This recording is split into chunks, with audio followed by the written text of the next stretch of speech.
Okay, dear students, so moving on to the question number 11, let's understand what the statement says. कहते a 10 kilogram block is moving on a horizontal floor with negligible friction. मतलब friction नहीं है, block जो है move कर रहा है, मतलब कुछ डिस्प्लेसमेंट हो रही है. As shown in the figure, variable force is applied. उसके ऊपर अलग अलग फोर्सेस लगाए गए हैं in the its direction of motion from its position at 0 meter till 4 meter. मतलब ग्राफ अगर देखें तो यहां से यहां तक उसके ऊपर फोर्स लगाया गया है. Find the block speed at 0 meter, at 4 meter. Does the block have negative acceleration in any portion of its motion? तो चलिए लेट्स अंडरस्टैंड कि सबसे पहले अगर हम देखें कि हमारे पास एक ग्राफ दिया है जो फोर्स और डिस्प्लेसमेंट का है, तो उसका सोल्यूशन हमें क्या कहता है?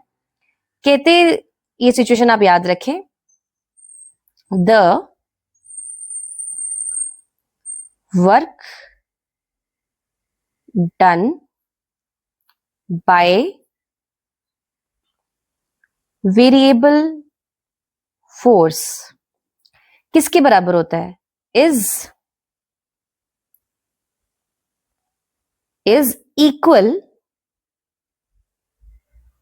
इक्वल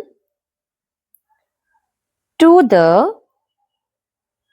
एरिया अंडर, थोड़ा सा एरिया अंडर द, इसको मैं शॉर्ट में लिख रही हूं, फोर्स डिस्प्लेसमेंट. एस यहां पे डिस्प्लेसमेंट को रिप्रेजेंट कर रहा है, force displacement graph.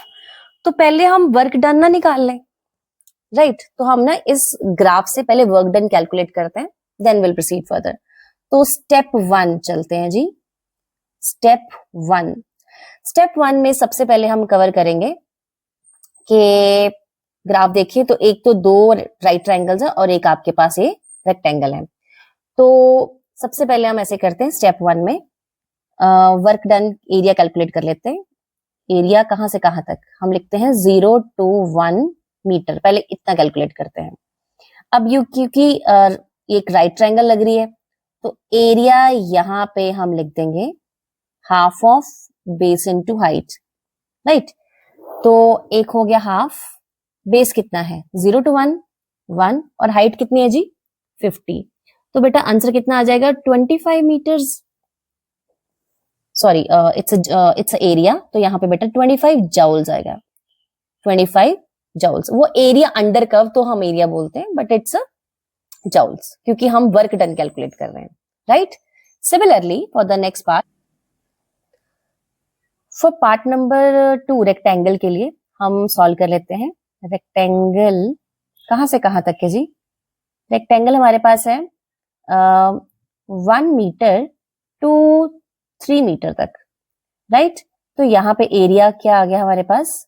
This area is equal to 3 - 1 2 and ऊपर से हमारे पास आ जाएगा 50, दैट फोर्स. तो आंसर आ गया जी 100 जाउल्स. सिमिलरली अब ट्राइंगल, अगर आप ट्राइंगल नेक्स्ट थर्ड ट्राइंगल देखें, ये एरिया है 3 metre to 4 metre.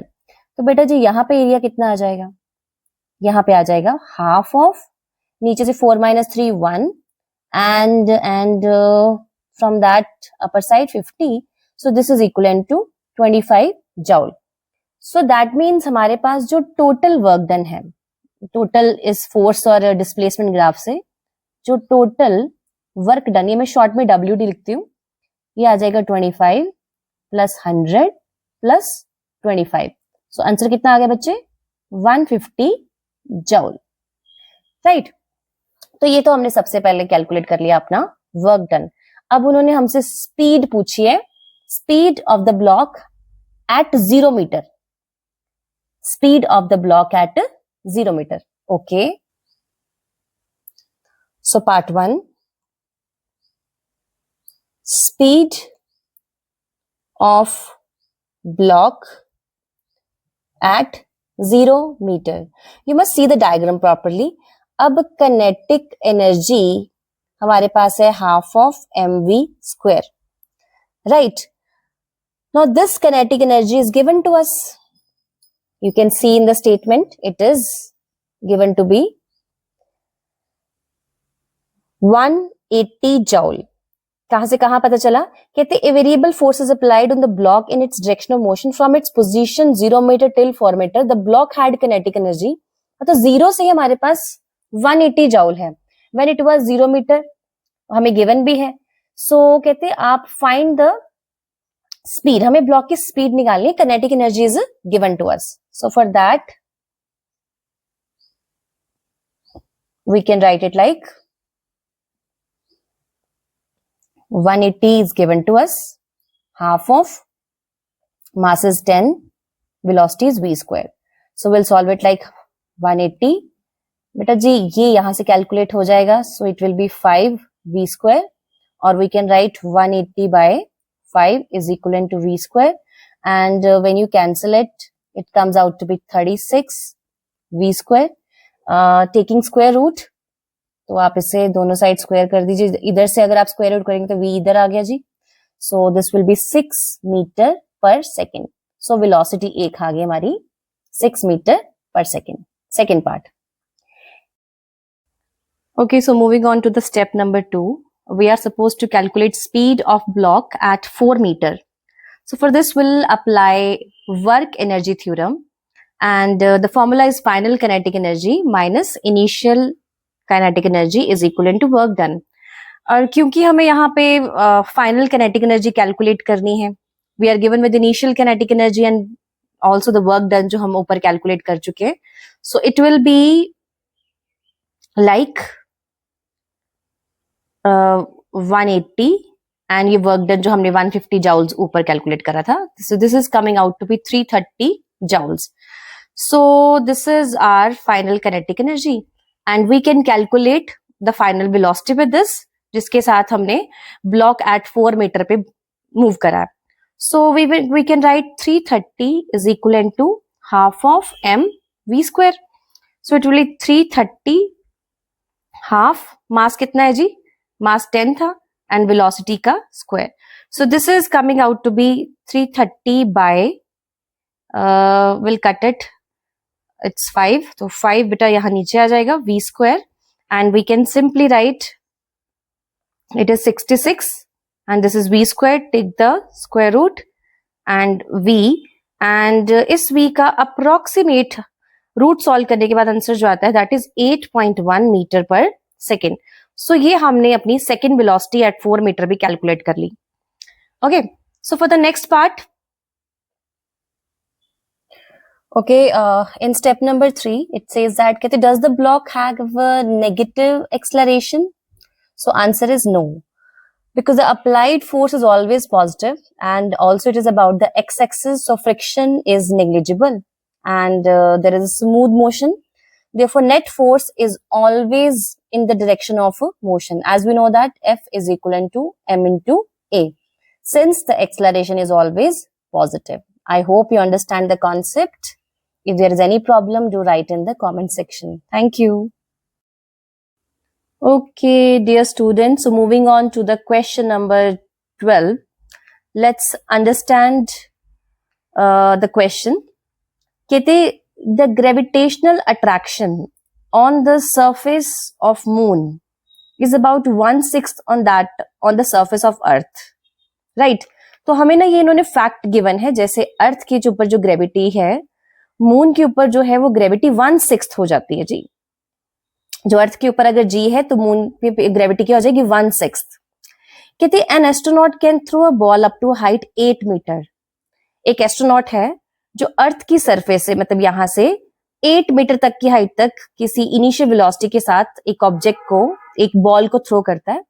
How far up will the ball throw with the same upward velocity travel from the surface of moon?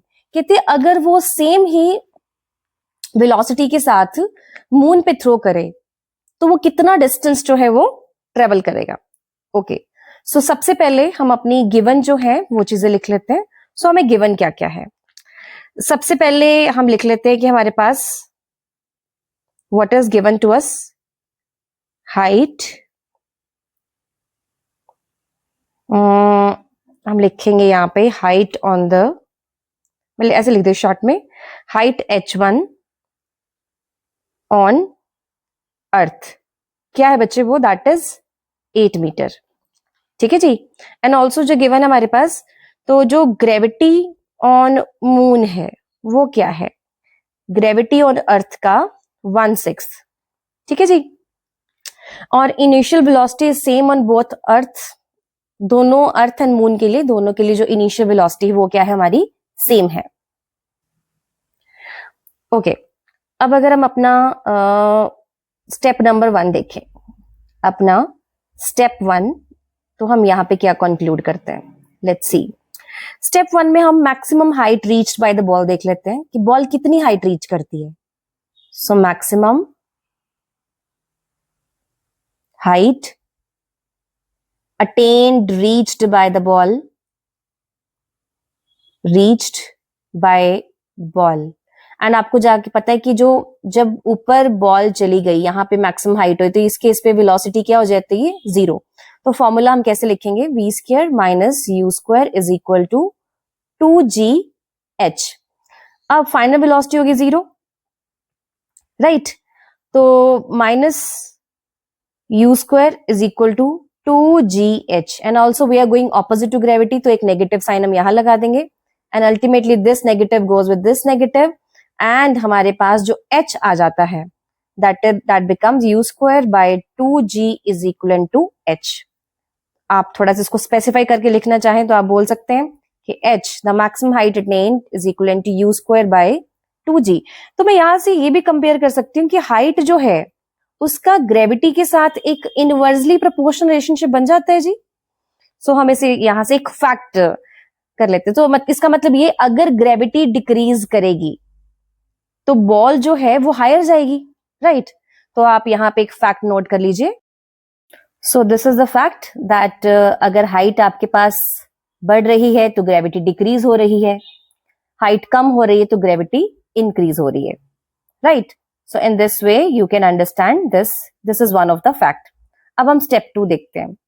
Step 2 में we will understand that gravity of moon is 1/6 of Earth's gravity. So the height becomes 6 times more. ऊपर वाला fact ही आ गया जी। So height on moon हमें calculate करना था, तो 6 times the height on Earth हो जाएगा। Height on Earth is already given to us, that is 8 meter. So the final answer will be 48 meter. So moon's gravity होगी 1/6 of Earth's gravity. And height on moon हो गया 6 times the height on earth. So basically आपको ये fact याद रखना चाहिए, this is very important, this one, this is very very important. इसी से हमारे काफी क्वेश्चन सॉल्व हो जाएंगे। आई hope you understand the question. This is the easiest question because by applying the simple formula you can solve these kind of questions. Thank you. Okay, dear students, so moving on to the question number 13, let's understand what it says. कहते 1000 kilogram car is moving along a road at a constant speed. Suddenly the driver notices some obstruction ahead and applies the brake to come to complete stop. The graphical representation of motion of cars starting from the instant the driver spots the traffic ahead is shown in the figure. Okay. तो बच्चे हमें एक speed और time graph यहाँ पे given है। तो पहले तो जो ड्राइवर है जो कार चला रहा है वो 1000 किलोग्राम का कार है हमारे पास, राइट। तो यहाँ पे आप चेक कर सकते हैं स्पीड जो है 0 to 1 सेकेंड तक यहाँ पे कांस्टेंट है, राइट। फिर उसके बाद वो आगे नोटिस करता है कि आगे कोई ऑब्स्ट्रक्शन है, तो धीरे धीरे कॉन्स्टेंटली वो स्पीड को यूनिफॉर्म वे में ब्रेक करते हुए धीरे धीरे ब्रेक लगाता है और अपने कांस्टेंट एक पोजीशन पे पहुंच जाता है। ठीक है जी। तो हमें ग्राफिकल प्रेजेंटेशन में गिवन है, कहते describe how the car moves between points A and B. Okay, so हम यहाँ पे फर्स्ट पॉइंट देख लेते हैं जी। फर्स्ट पॉइंट पे हम अगर नोट करें ग्राफ से, so from A to B, from A to B the graph क्या है, द ग्राफ इज हॉरिजॉन्टल। क्या है जी ग्राफ, हॉरिजॉन्टल। तो हॉरिजॉन्टल मतलब स्ट्रेट रह रहा है, so we will write speed remains the same. कितनी जी, तो स्पीड आपके पास क्या है, दैट इज कितनी है भाई, 35 metre per second. Graph check कीजिए, 35 metre per second. So car जो है यहाँ पे कांस्टेंट एक स्पीड के साथ मूव कर रही है। Okay, now step number 2। Step number 2 में उन्होंने हमसे क्या पूछा है जी? उन्होंने पूछा है, कहते calculate the kinetic energy of the car at A. हमें इस पॉइंट पे काइनेटिक एनर्जी कैलकुलेट करनी है। यहां पे हमें वेलोसिटी गिवन है और मास भी गिवन है, तो हम काइनेटिक एनर्जी कैलकुलेट कर लेते हैं। Let's do it.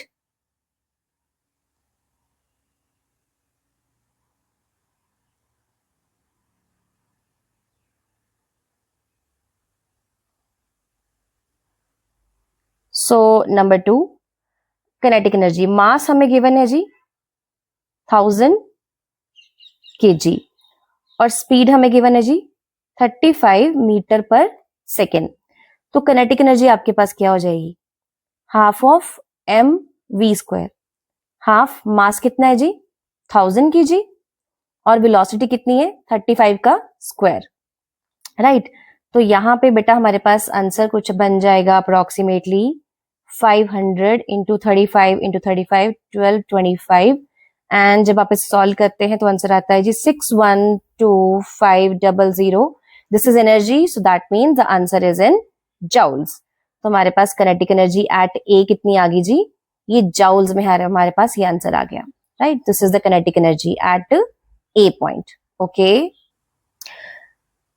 in the next part they are asking, कहते state the work done by brakes in bringing the car to a halt between B and C। कि B और C के यहां तक कितना वर्क डन हुआ है, right.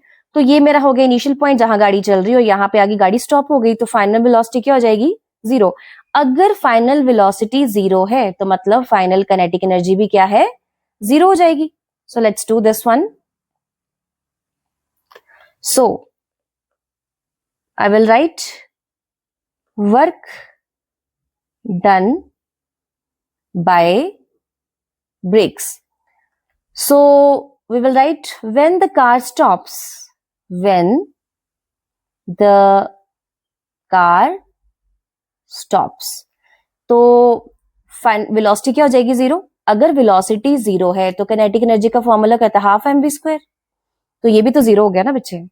और वर्क डन का हमारे पास जो फॉर्मूला है that is delta, change in kinetic energy. तो उसका फॉर्मूला कहते हैं final kinetic energy minus initial kinetic energy, right. ये हमने कल भी क्वेश्चन किया था। सो फाइनल काइनेटिक एनर्जी आ गई 0 माइनस 612500 जाउल्स, ये हमने अभी सॉल्व करी थी।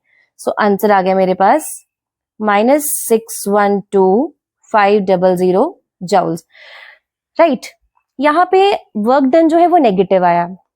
नेगेटिव वर्क डन कभी भी नेगेटिव नहीं होता, बस नेगेटिव साइन यहाँ पे कुछ प्रेजेंट कर रहा है हमें। और क्या प्रेजेंट करता है? So negative sign represents that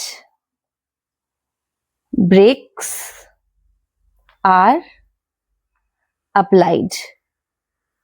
Brakes are applied. Right, Ji? Okay.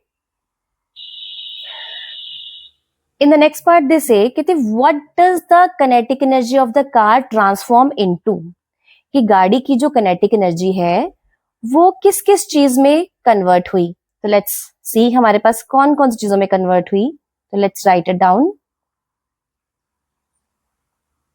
अब काइनेटिक एनर्जी है। काइनेटिक एनर्जी किस में हुई? गाड़ी चल रही है जी। सो गाड़ी चल रही है, फ्यूल कंज्यूम हो रहा है। So kinetic energy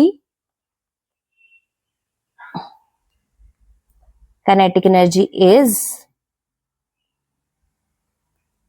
converted into किस किस में जी? एक तो हो गया हमारे पास हीट एनर्जी, गर्म भी हो जाती है जी गाड़ी। और दूसरा हमारे पास साउंड एनर्जी, आवाज भी आ रही है जी। So sound energy. तो वो जो नेगेटिव आया ना, मतलब एनर्जी कहीं ना कहीं लूज हुई है। सो this is the discussion of this question. I hope you understand. Okay, dear students, so moving on to the next question, number 14. Let's understand what it says. कहते the potential energy displacement graph of a 0.5 kg ball moving along a frictionless track. एक frictionless track है, मतलब जहां पे कोई रुकावटें नहीं है, बट स्मूथ है, हमें इस फिगर में शो करा हुआ है. तो पोटेंशियल एनर्जी डिस्प्लेसमेंट का ग्राफ कुछ ऐसे गिवन है. At O point, at this point, the velocity of the ball is 0 metre per second. के वेलोसिटी जो है इस पॉइंट पे 0 है. And potential energy is 30 joule. और पोटेंशियल एनर्जी यहाँ पे क्या है, 30 जूल है. यहाँ पे आप देख सकते हैं इधर पोटेंशियल एनर्जी है और इधर डिस्प्लेसमेंट है. कहते calculate the velocity of ball at P Q R. इन सारे पॉइंट्स पे हमें कैलकुलेट करनी है. ओके, सो अगर हमारे पास ट्रैक जो है फ्रिक्शनलेस है तो मैकेनिकल एनर्जी कांस्टेंट होगी, राइट. मैकेनिकल एनर्जी क्या होती है? मैकेनिकल एनर्जी जो है आपके पास, mechanical energy is equal to kinetic energy plus potential energy. Now what is that value? अब आप ओ पॉइंट की बात करें, एट ओ पॉइंट वेलोसिटी 0, तो काइनेटिक एनर्जी 0 होगी, तो पोटेंशियल एनर्जी किसके बराबर आ गई? 30 जूल के. तो मतलब जब आप काइनेटिक एनर्जी को यहाँ पे 0 पुट करोगे और पोटेंशियल एनर्जी को 30 पुट करोगे तो मैकेनिकल एनर्जी कितनी आ गई आपके पास? 30 आ गई बेटा, 30 जूल आ गई. सो दिस इज दिस वन.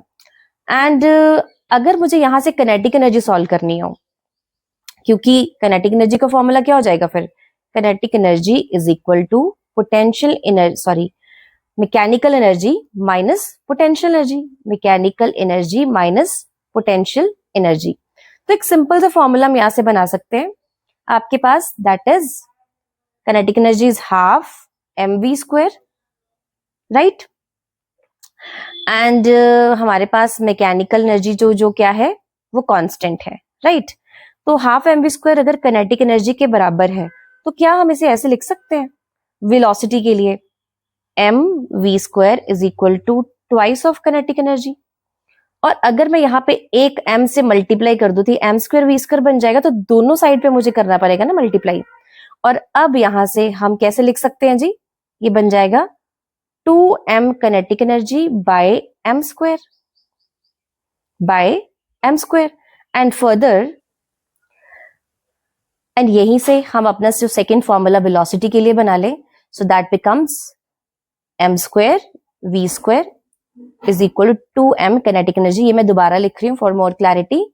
और v स्क्वायर यहां से बन जाएगा 2m kinetic energy divided by m square. बेटा एक m के साथ दूसरा m कैंसिल हो जाएगा, so this will be v square twice of kinetic energy by m. या आप v ऐसे लिख सकते हैं, under root twice of kinetic energy by m, right. तो ये बन गया हमारे लिए वेलोसिटी का फॉर्मूला. अब आगे हमने क्या करना है? It's very simple thing. At point अगर आप P देखें, अगर आप एट पॉइंट P जरा ध्यान से चेक करें तो बेटा जी एट पॉइंट P इसके सामने पोटेंशियल एनर्जी कितनी शो कर रहा है? 20 जूल. तो काइनेटिक एनर्जी क्या हो जाएगी? 30 माइनस पोटेंशियल एनर्जी. तो आपके पास यहाँ पे हमारे पास ये फॉर्मूला बना, मैकेनिकल एनर्जी 30 है, तो अल्टीमेट काइनेटिक एनर्जी कितनी आ जाएगी? 10 आ जाएगी. And if you want to calculate the speed, आप बच्चे इस फॉर्मूले में पुट कीजिए, राइट. फॉर्मूले में पुट करेंगे तो ये अप्रॉक्स आंसर ये आ जाएगा. अब क्यू पॉइंट पे देखिए, क्यू पॉइंट पे पोटेंशियल एनर्जी क्या है? 30, और मैकेनिकल एनर्जी भी क्या है? 30. तो काइनेटिक एनर्जी क्या हो जाएगी? 0 हो जाएगी, राइट. आर पॉइंट पे जरा चेक करें, आर पॉइंट पे पोटेंशियल एनर्जी है 40. तो जब आप मैकेनिकल एनर्जी 30 में से 40 माइनस करेंगे तो वो -10 आ जाएगा. तो -10, ये तो आपके पास काइनेटिक एनर्जी आ गई, ये पॉसिबल ही नहीं है, राइट. ये वाली वेलोसिटी जो है negative velocity, this is not possible. So हमारे पास हमने क्या किया? Velocity at P point, velocity at Q point, velocity at R point is not possible because here the kinetic energy coming out to be negative. और ये कभी भी हमारे पास काइनेटिक एनर्जी नेगेटिव नहीं होती. So I hope you understand the question. This is one of the very important, I know थोड़े से फॉर्मूले हैं क्योंकि ये फॉर्मूला हमें बनाना पड़ेगा. So I hope you can do it. आप इस चीज को, ये जो फॉर्मूला कैलकुलेट करा है, this you must remember. So I hope you understand the question. For any doubts to write in the comment section. Thank you. Okay, dear students, so moving on to the question number 15. Let's understand what it says. कहते a coconut of mass 1.5 kg falls from top of a coconut tree onto the wet sand on the beach. कि एक coconut tree है, उसका जो coconut है वो नीचे wait sand गीली रेत है उसके ऊपर गिरता है. The height of the tree is 10 metre. On impact जब वो गिरता है the coconut comes to rest by making a depression in the sand.